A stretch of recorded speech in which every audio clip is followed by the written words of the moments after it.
Lady Catherine De Bourgh. I hope you are well, Miss Bennet.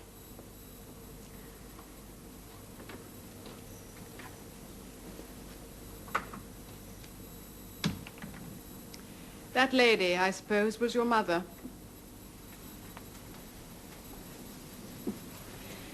You have a very small park here, and your windows face full west, most inconvenient in a sitting room in the summer. You know, of course, why I am here. Your own heart, your own conscience must tell you so. Indeed, madam. Perhaps you have a letter from Charlotte. Do not trifle with me, Miss Bennet. However insincere you may be, you will not find me so. My character was ever celebrated for its sincerity and frankness, and at such a moment as this I shall certainly not depart from it. I have received a report of a most alarming nature, that not only was your sister to be most advantageously married, but that Miss Eliza Bennet was shortly to be united with my nephew, my own nephew, Mr. Darcy. It is, of course, a scandalous falsehood, and one impossible to be true. If you believed it to be impossible to be true, I wonder why you took the trouble of coming so far. What could your ladyship propose by it? At once to insist that such a report is universally contradicted. Your coming to see me would be rather a confirmation of such a report, if indeed it exists. If. Do you pretend to be ignorant of it? Has it not been industriously circulated by yourself? Do you not know that such a report is spread abroad? I never heard it was. And can you likewise declare that there is no foundation in it? I do not pretend to possess equal frankness with your ladyship. You may ask me questions which I shall not choose to answer. This is not to be borne, Miss Bennet. I insist on being satisfied. Has my nephew made you an offer of marriage?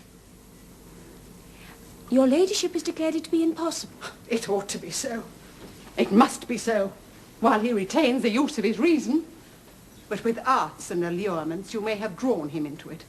And he is intended for my daughter. Now, what have you to say? If that is so, then you can have no reason to suppose he will make an offer to me. From their infancy, they have been intended for each other. It was his mother's favorite wish, and my own. Is their union so long planned, so soon to be accomplished, to be prevented by a young woman of inferior birth and of no position in the world? Do you pay no regard to the wishes of his friends? Are you lost to all feelings of propriety and delicacy? If there are no other objections to my marrying your nephew than that his mother and his aunt planned otherwise, I shall certainly not be kept from it. If Mr. Darcy is neither by honour or inclination confined to his cousin, why may he not make another choice? And if I am that choice, why may I not accept him? Because decorum, prudence, and interest all forbid it. Yes, Miss Bennet, interest. You will be censured, slighted and despised by everyone connected with him. These are heavy misfortunes.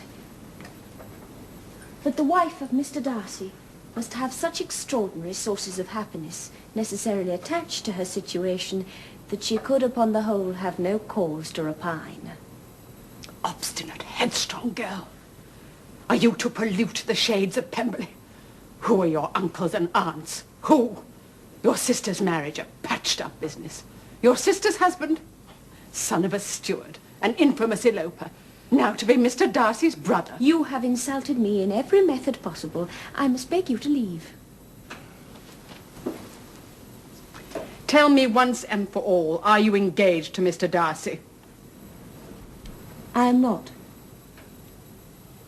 And will you promise me never to enter such an engagement? I will make no promise of the kind.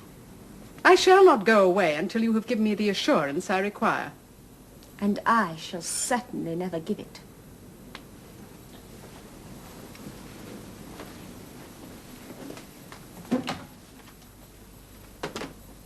Good day.